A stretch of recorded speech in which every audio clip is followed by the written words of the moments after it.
On revient avec Dave Hensley, journaliste du quotidien, notre collaborateur qui vient nous voir à chaque semaine et qui, en plus d'être un fan de football, est un fan de plusieurs autres sports. On en parle cette semaine. Dave, on va débuter avec les Sags.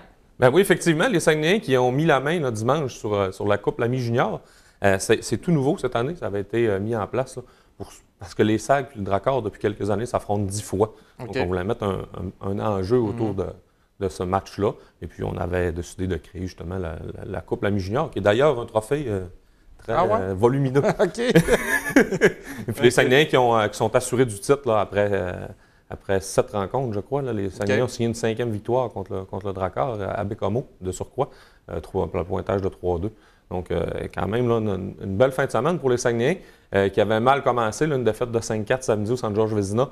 On s'est peut-être mis à jouer un petit peu trop tard là, du côté des Serres là, dans ce match.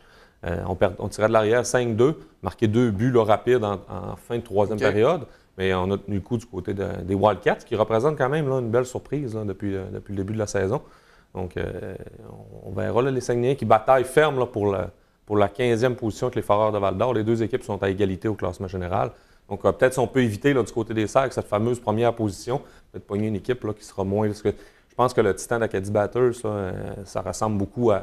Je pense qu'on va prendre le premier rang là, avant longtemps. On est maintenant à 4 points des Moussettes d'Halifax. Okay. Il y a encore quelques affrontements entre les deux équipes, mais le Titan qui sera une bonne machine de hockey, si on peut éviter au moins là, cet affrontement-là du côté des Serres, peut-être ça serait l'Armada, mais ce serait peut-être pas un défi plus facile.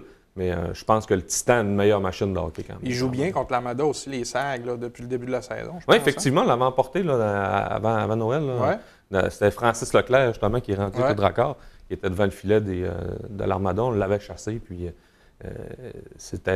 on l'a emporté. Du côté de l'Armada, là, on a vu les propos là, du directeur général et entraîneur vendredi, Joël Bouchard, qui était tout en verve avec son intervention de mi-période. Et il a dit que ces gars n'étaient pas coachables. Donc, on verra qu'est-ce que ça va donner d'ici la fin de l'année. Mais je pense qu'on voulait là, donner un électrochoc là, à cette équipe parce que c'est ça beaucoup de juniors. Hein. L'Armada fait l'acquisition de plusieurs joueurs. Et comme il disait, Joël, on gagne sans bien jouer. Le jeu défensif ne devient pas important. Puis, je pense que l'Armada, c'est un exemple dans cette ligue-là. C'est vraiment pas une équipe qui gagne des matchs 6-4 puis c'est 5-3. C'est une équipe qui gagne ses matchs 2-1 puis 3-2.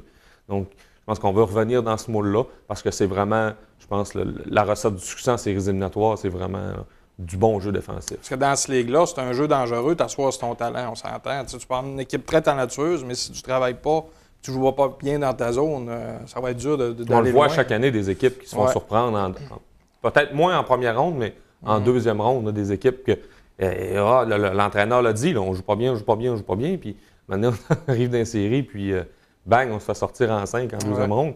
Puis ça fait mal dans le junior parce que c'est long de revenir quand on va chercher beaucoup de vétérans de 18 et 19 ans.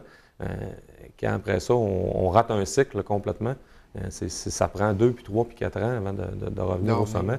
C'est pas des circonstances qui sont faciles. Tandis que dans la Ligue nationale, quand une bonne équipe se fait surprendre, mais l'année d'après, c'est pratiquement le même alignement.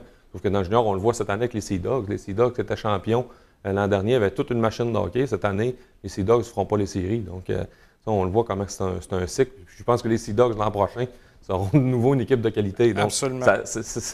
C'est sûr que c'est un marché qui est peut-être plus ambitieux que d'autres, mais ça reste quand même que on vit présentement une saison particulièrement difficile du côté des Sea Dogs. Mais c'est pour mieux revenir. C'est la beauté effectivement, du junior, on a quand même transigé dans tout ce processus-là. Joe Veleno, au voltigeur de Drummondville. D'ailleurs, Veleno qui s'est mis en marche offensivement, là, avait peut-être mis du temps avant de marquer un premier but avec les voltigeurs, mais quand même plus qu'un point par match là, depuis son arrivée à Drummondville. Donc vraiment, un jeune homme, il a quand même seulement 17 ans. C'est quand même un bel avenir devant lui. Les gens, je trouve, sont très durs avec lui parce que c'est sa 3e année dans le junior. On a tendance à oublier qu'il... Il a commencé à 16 ou 15? Il a joué à 15 ans. C'est le seul premier joueur de l'histoire à jouer à 15 ans. C'est ça. Donc, moi, je trouve que les gens, des fois, sont particulièrement difficiles. On a tendance à oublier que c'est une ligue beaucoup de 18-19 ans. On l'a vu avec Nicolas Roy l'an dernier. Son éclosion s'est faite en deuxième moitié de saison de son année de 18 ans. Donc, puis Joe Veleno n'a pas encore 18 ans. Donc, c'est vraiment des fois, c'est aussi le problème des réseaux sociaux et tout. Là, souvent, les gens peuvent donner leur opinion sur Puis tout le et jeune rien. voit Puis, ça. à regarder juste les points ou à regarder juste les... Mais je pense que le hockey, ça va plus loin que seulement des buts et des passes. Là. Oui, absolument, absolument. Dave, on va lâcher un peu la Ligue d'hockey junior majeur du Québec. Les élites, c'est difficile. Depuis le tournoi, c'est difficile. Hein? On en parlait la semaine dernière, là, la perte de Charles Tremblay et puis Mathieu Bouliane, ça se fait vraiment sentir dans le camp des élites. On n'est plus capable de marquer de buts tout court. Vendredi, une défaite de 5-0. Et puis dimanche, une défaite de 2-1. Donc, vraiment, c'est très difficile là, d'aller chercher de l'attaque du côté des élites. Et puis, on l'a vu un petit peu vendredi. Je pense que l'équipe a un petit peu lâché en troisième période. Ouais. C'était seulement 1-0 over 2 périodes, mais en troisième, ça a été vraiment difficile. Et puis, encore hier, on perd.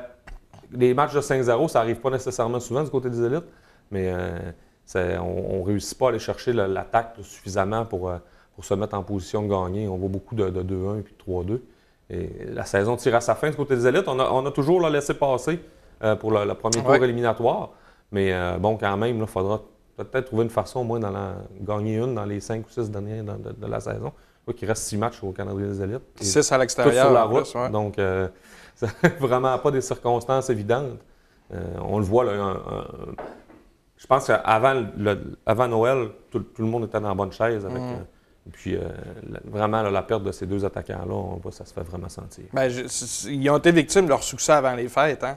Gagner le tournoi, là, les équipes juniors sont venues piger dans leur équipe. C'est ce qui se produit. C'est une ligue de développement. C'est correct aussi. C'est correct, c'est comme un peu si une équipe junior perdait son meilleur joueur en milieu de saison. Ça ne peut pas arriver dans le junior. Ouais. Ça peut arriver dans le Jet 3. C'est un peu plate pour ça. Malheureusement. Les marquis, Dave, Danty, encore une fois, on gagne, on perd. C'est une et une. C'est tout. On a perdu le premier rang maintenant. Les fins de semaine qui se ressemblent étrangement du côté des marquis. Vendredi, une performance éclatante, une victoire de 8-3. 3 buts, Mathieu Boudreau. 5 passes, Hugo Carpentier. Donc quand même, là, toute une performance offensive. Et puis samedi, ça n'a pas fonctionné. On s'est incliné 2-0. Donc du même coup, on a perdu le premier rang. Et puis l'attaque est comme tombée en panne. On ne sait pas trop pourquoi. Donc du côté des marquis, c'est ça. Ça fait plusieurs fins de semaine qu'on a l'impression qu'on le dit, que c'est beaucoup une victoire, une défaite. On joue un peu avec le feu. Et puis là, on va devoir justement commencer, je pense, à aligner des victoires. Parce que là, la période de transaction est terminée. On a ajouté personne vraiment de... Bolduc, de robustesse, c'est tout. Un petit peu de robustesse, mais pas ajouté là, de joueurs d'impact dans l'alignement. Donc, on va y aller avec ce qui est sur la table présentement. Et puis, on va espérer du côté des marquis, qui seront quand même là, une équipe à surveiller pour les séries éliminatoires. Mais le petit manque de constance de cette formation est un peu inquiétant. Là. Surtout sur la route, hein? Tu sais, si ça arrivait au mois de novembre, je ne dis pas, mais là, on est rendu quand même là, au mois de janvier. Puis les séries approchent grandement. Absolument. Et à 1-1, c'est compté là, dans une série 4-7. On va se retrouver en 6 et en 7 là, assez rapidement. Donc, on va trouver une façon de peut-être régler ce petit problème là, de ça, une bonne, une mauvaise tout le temps. Quand c'est la mauvaise le vendredi, on joue bien le samedi. Quand c'est la bonne le vendredi, on joue moins bien le samedi. Il y a quelques blessés aussi, je pense, qui vont revenir. Les propos de Marc Boivin. La formation qui est quand même très éclopée là, depuis le début de la saison, mais c'est l'équipe championne. Donc, on sait un peu comment se remettre de tout ça, mais ça reste qu'on devra trouver des solutions là, du côté de Benoît Gratton. En terminant, Dave, 30 secondes, l'équipe de curling de la région qui performe quand même au tournoi des Cœurs Scouts. Ben oui, effectivement, une victoire, 2 défaites là, au moment où on se parle. Et puis, ça se poursuit toute la semaine. On a perdu 2 fois sur la dernière pierre dimanche. Donc, vraiment, là, du curling de qualité pour la formation d'Alma avec une représentante de Dolbeau. Cette jeune formation aussi. C'est très, très jeune formation. J'écoutais le match de dimanche après-midi, puis on le voit, là, on jouait contre la formation canadienne, et puis le capitaine de la formation canadienne a à peu près le double d'âge des filles de la région. Donc, on le voyait un petit peu, là, ils ne sont quand même pas intimidés. C'est rendu en prolongation dans ce match-là. Donc, on verra ce que ça va donner jusqu'à la fin, mais je pense que les filles vont être compétitives là, jusqu'à la toute fin. Merci, Dave. Bonne semaine, puis bon Super Bowl surtout. Ben oui, c'est ça l'important. Merci. Merci.